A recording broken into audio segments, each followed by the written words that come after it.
I wish you bluebirds in the spring to hear your song, a song to sing, and then a kiss. More than this, I wish you love. Welcome to the Forgiveness Solution Podcast. I'm your host, Reverend Misty Tyme. I'm a speaker, author, and forgiveness expert. Today on the Forgiveness Solution, we're going to talk about something that affects pretty much every human being I've ever met. It's how to forgive your ex. Now, we could talk about ex-love relationships and family relationships that go sideways, or even a friendship. But we're talking about how do you forgive somebody like that? And I'm really blessed and very fortunate to have as a guest today, Susyn Reeves. Let me tell you just a teeny bit about her before she jumps in and can expand on it for me. Susyn has 40 years experience as an organizational development consultant. Also, she's an executive leadership development coach. And she's also, something else we have in common, an ordained interfaith minister. And I'm just so excited to introduce you to Susyn. Susyn, can you say hello? Hi, great to be with you.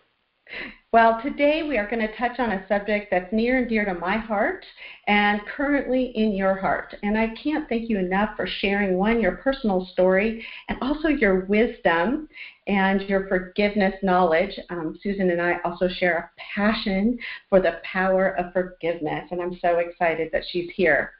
So today, Susyn, we're going to talk about exes, right?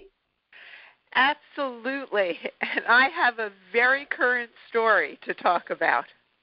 Well, before Susyn and I started to talk today, we did discuss the fact that it's hard to talk about when you're smack dab in the middle of it. And Susyn has a lot of courage to join us today. I personally am divorced, and I remember that extreme pain of separation, of that. It almost felt like a tearing apart. It was so intense, and didn't feel like I would ever be whole again. And Susyn's going to explain her story, and I hope some of you can relate. Well, I have also been divorced, and I was actually single for 18 years. Mm-hmm. And a year ago, I met a wonderful, wonderful man. And I fell in love, and we both fell in love. And within 3 months, we were living together. And there's no question in my mind at the time that this was the man, that this was the relationship that represented an experience of home for me, and that I would grow old with him, and that we would have many adventures together. And this past spring, in April, I was going off to see my grandkids in San Francisco, and he was going off to China because he has a passion for tea and wanted to learn more about tea from China and down the road import tea from China. And while he was in China, we were in touch most days, other than when he would be somewhere in the mountains where he didn't have Wi-Fi. And so we had spoken on a Sunday, and he said he was going off into the mountains, and he told me that he loved me and things were good with us, and he was looking at places for us to travel to next year on this year-long trip that we planned to spend in Asia. So I didn't hear from him for a few days. It didn't surprise me. And then on the third day, I got an email that essentially said, "This is my dream. It's no longer our dream. I can feel tears in my eyes right now. Mm-hmm. I will be home in 5 days, and I think it's best that we no longer live together." Oh, heartbreaking. So absolutely heartbreaking. And some of the irony in this is a few weeks earlier, I had finished a manuscript for my new book, which is called Heart Healing: The Life-Changing Power of Forgiveness and Letting Go of the Past. So to say I was in shock is putting it mildly. Mm-hmm. The rug was pulled out from underneath me. My relationship, my plans for next year, the home I was living in. It was extremely upsetting. But one of the things that occurred, because I've had spiritual practice and have done personal development work for 51 years now, is that within moments I had two thoughts. And the first thought was, obviously this is the best he can do, because I am a firm believer, and for me this relates to forgiveness, is that at every single moment, every one of us is doing the absolute best we can do based on our thinking at that moment. So that was one thought, and I can assure you that did not take away from the anger I was experiencing as days went on, the sense of cruelty, that I thought this was so cruel to treat someone you love this way via email. My second thought was, what is it in my life that's creating this experience?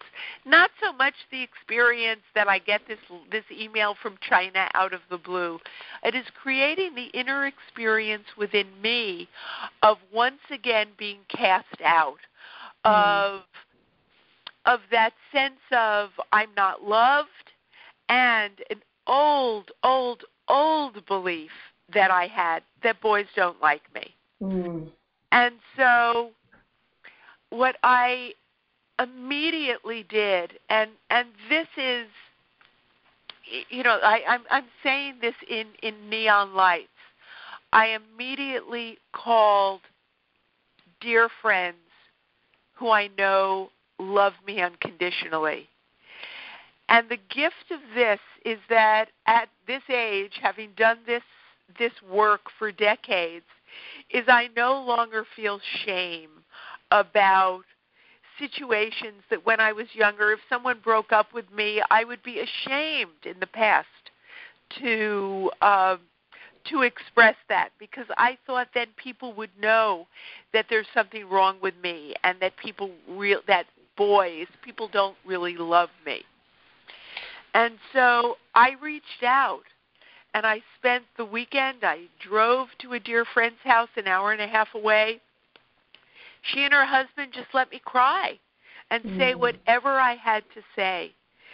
And I really don't have the words to express the gratitude for the people who take us in and hold us and don't give us advice right away, allow us to be, so that it's safe for us to express the full range of feelings that come up in the midst of a breakup. I agree. We forget about the people who love us so much when we're in so much pain, because it feels like nobody loves us when our heart is breaking. And exactly. Thank you for sharing that just deeply personal and also very relevant story, because you just put yourself right out there and let us all remember our times when our hearts were broken.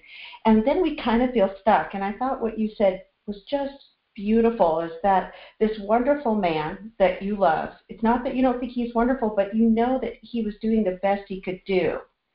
And that's a great statement. And I think we all need to remember that we're trying. And sometimes the things that we do get stuck in our patterns, whether it be addiction, mental health, bad examples, whatever it is that we've lived our life, and we get stuck. And some of us do not have the will or the skill to meet the expectations of the other person. And I think that's exactly what you just said. And it's so hard when you're in the middle of a breakup to remember that. It feels so, what do you think the word is? Like almost like you've been attacked a little bit, like it's my fault, right? And the part of us that has been so attacked is certainly our ego has been attacked, and our whole sense of who we are. I mean, I had this idea of myself that certainly happens in marriages that end, that happens when there's a close death, that happens when there's a rift in a relationship that has been important in our lives. It's the question of who am I now? And what I know without a shadow of a doubt is that spiritual practice, the willingness, the courage that it takes to be vulnerable, to own that we are sad, that we don't know how we're going to go on. And yet in the midst of this, which continues to go on for me, is seeing how much love there is in our lives. And yes, we saw one another. I was in the house when he got there, and there was some screaming that was going on, and there were apologies for screaming, and he shared with me what was going on with him, how difficult it was for him being in a relationship because he often felt insecure. He often felt jealous. Now, when I feel those ways, I know to go inside and to connect with the part of me that's feeling that. It takes a lot of courage to be willing to face those strong feelings that we have that ultimately lead us to forgiveness. And well, you mentioned that you have like 51 years of experience. So with someone who doesn't have the experience of connecting with a sacred God or understanding themselves quite as well as you do, it's even tougher, I think, because they feel like they're floundering and they don't have anything to grab onto. So these tools are very, very important. Exactly, because we feel like, how could you do this to me? Right. What is wrong with me that you did this to me? Or so the anger goes in either towards ourselves or the anger goes out towards the other. And whether we're experiencing anger in or anger out, it's still anger that's going through our bodies. Right. And I want to be really clear. I'm glad I got the anger out. And, you know, there still may be some of it in there. I'm not certain yet. It's really important to get it out. Many years ago, a friend of mine who was starting a relationship with a man who lived in another state, and he called her after they had spent a weekend together, and he said, you know, around the same time I met you, I met someone close by, and I'm going to go for that relationship. And I was talking with her, and she said, you know, I just want to love him, but I feel angry. You know, I want to be spiritual about this. I want to be loving. And what I said to her is the most spiritual thing you can do at this moment is to feel your anger. It doesn't necessarily mean you're going to call him and spew that anger at him. Allow yourself to feel what you're feeling. And if there's no one in your life who you feel comfortable doing that with, write in a journal. And I really encourage each and every one of us to have at least one person in your life. And sometimes it starts out with being a professional, whether it's a minister, a coach, a therapist. But to have the courage to have someone in your life who you feel safe to express what's going on inside. Because if we don't move it out, it's going to continue to be there, and we will relive circumstances that activate it, because it's being activated because it's our growing edge. It does not have to be our bleeding edge. Ooh, I love that. It's our growing edge. I love that. That's a very good point. And I also agree with you about feeling your feelings and understanding that just because you're angry doesn't mean you're a bad person. Because lots of people equate that. Well, if I get too angry and I don't go to my loving place, then I must not be, quote, a good person. Anger is totally normal. It's part of the process. And lots of times, and you mentioned this earlier, the shame that we feel, right? The shame. Yes. And then the anger comes up and we do the shame-blame game, right? If something's wrong with me or there's something terrible about them. And that's that shame and blame game that we play back and forth. Normal, totally normal behavior. But at some point, as you get through that, and you talked about that also, the courage to understand that this is grief, this is loss, and you're sad, and the tears come from being sad, that it didn't turn out the way that you expected it to.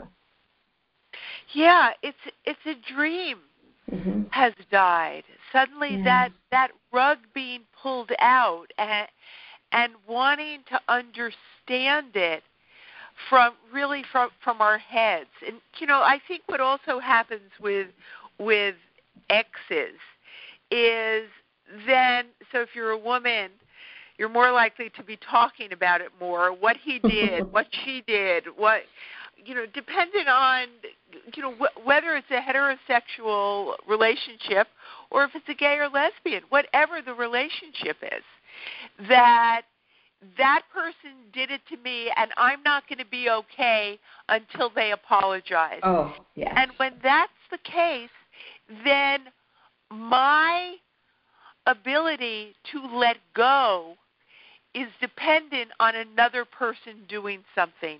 Right. And that's extremely disempowering. I understand that as a thought that will pop up. I've worked with so many people. One woman is coming to mind. Her husband had an affair, and she said, he really wants our marriage, and I'm afraid to forgive him because it will be condoning the behavior. Right. That's one of the big forgiveness myths. Yeah. Yeah. They're two different things. We forgive to keep our hearts open, right. to keep our hearts open for our love to go out, as well as to receive all of the love that's available to us. Because also, and you talked about this before a little bit, that you talked about all of a sudden you turn to the love in your life. Well, if we stay closed and so angry, it's hard to see the love that can come towards us. And forgiveness does allow you to open your heart again to love. And you are a skilled forgiveness practitioner. So you knew to do that. But I find that when I'm working with different clients, they say the same thing. If I forgive, it's condoning. If I forgive, they'll never admit they were wrong, that they never hurt me. And to explain to them that forgiveness lets you love them with a 10-foot pole. You get to step back a little bit and love them as the human being that they are, the human being that you are, which are both flawed in beautiful ways. And that's what forgiveness can really do for you. Absolutely.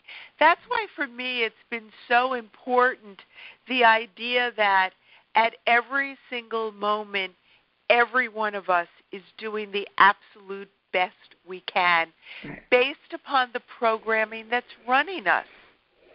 I agree with that. It's I there have certainly been times in my life where, I've gotten juice, I've gotten energy from, blaming someone, telling the story. I mean, there was a part early on, this only happened 6 weeks ago, in those early weeks where I would tell someone that I wanted to tell someone he sent me an email. I wanted people to think that this guy, was a coward, wasn't authentic, and how could he do this to somebody he loves, and all of that. Because that helped me also get my anger out. And it's interesting to me now, all these weeks later, and he and I have had many, many conversations during which there are tears. I said to him, I want to say something that was really helpful for me is that I have one wonderful, wonderful man friend who I called and said, I'm going to see him tonight. This is what I think I'm going to say. Tell me from a man's point of view. And that was really helpful. And one of the things that he said to me was, tell him up front, this is really emotional for me, so I'm going to cry some of the time. And I can tell you when I was telling him this, I started crying immediately. I really want that to be okay. I'm crying because my heart is open. And that allowed us some space in order for me to feel safe to express myself. And it's so valuable. Again, I know I've already said this, to have the courage, whether you start doing it in a journal, you do it with one friend, you talk to your dog, to your cat, to a stuffed animal, to allow the feelings to come out. Because I like to think of the word forgive as two words. What am I forgiving? If I am feeling resentful, angry, victimized, then that's the energy I am giving. That's the energy that's moving through my body. And again, I'm not saying never to feel these feelings.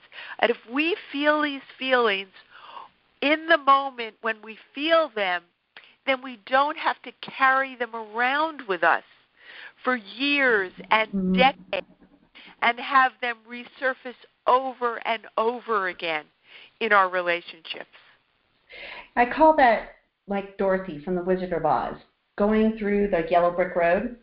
She keeps running into the scarecrow and then the Tin Man and the lion and the whole thing.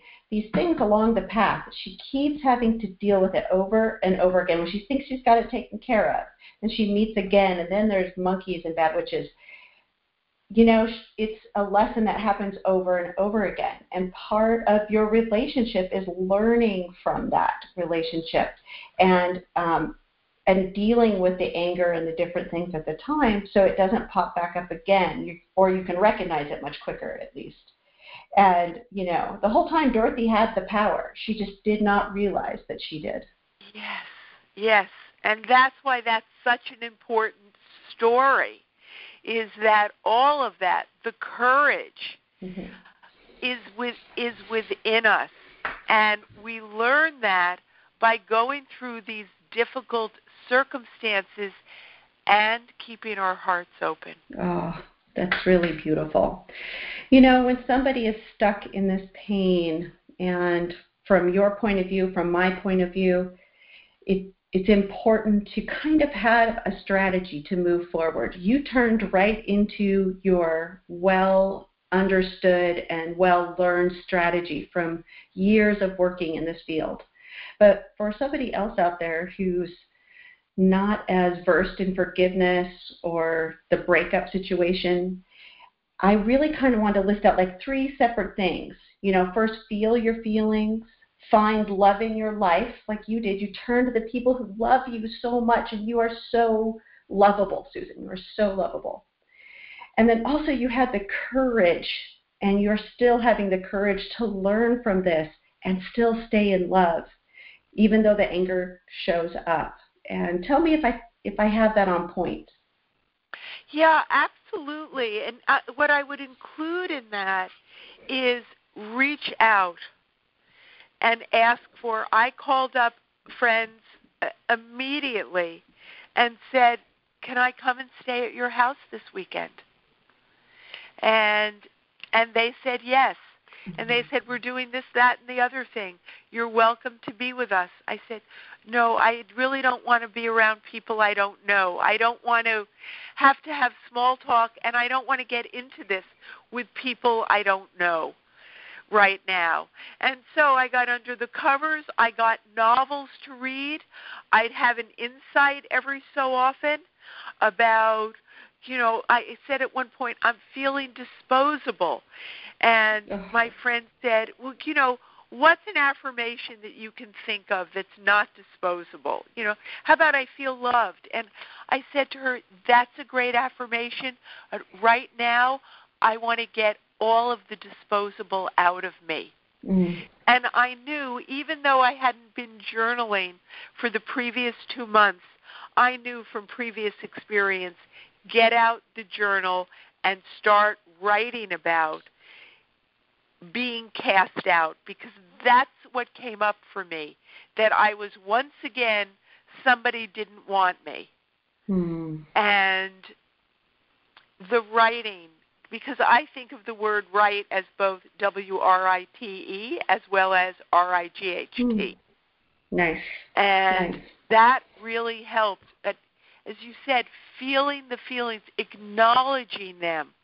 I often use a technique that is I write when I am feeling, and I put down the feeling name. So it could be anger.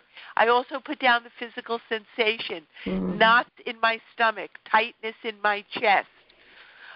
So when I am feeling, I am believing. I am believing about myself. In my case, it was I am believing about him.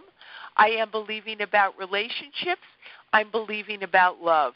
And let me be clear, I did not handle all of this in sitting down one time with my journal.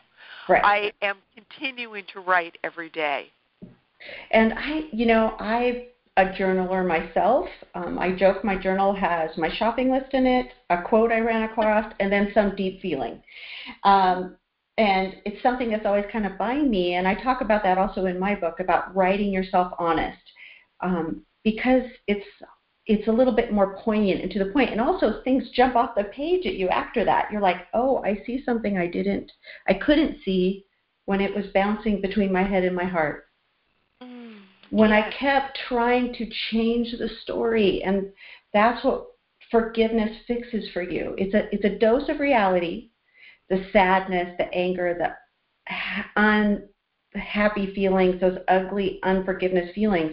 But it's real. Those are real feelings. And then you can see the reality of it, the lessons of it right there on paper. And Susyn, I'm so happy that you have that skill, because many people don't have that skill or have never tried it.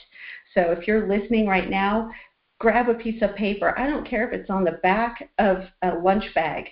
Start writing, because it's amazing. This is just for you. It's not something you have to share with your friends and family. It's for you, and it's such a wealth of yumminess, and Susyn was so great. It's showing a real life moment for her. And what courage, I have to tell you also, when you were talking about the physical feelings, hearing your story, and it's going to make me teary, I could feel it on my chest. I could feel it in my heart. It brought back the times where I've been heartbroken and so sad. Thank you, because you're so welcome. Because, I am a firm believer that what the world needs now is love. And for anyone who's listening, who's experiencing brokenheartedness, remember, when our hearts are broken, they're open. They're open for the love to come in, and they're open for our love to shine through. Oh, that's so beautiful. Forgiveness, one of my little favorite sayings is forgiveness truly is the link between love and healing. And if love doesn't solve everything. We need a tool. And you can love, and you can forgive, and you can move to healing. And it does take time. It's not necessarily something that happens overnight.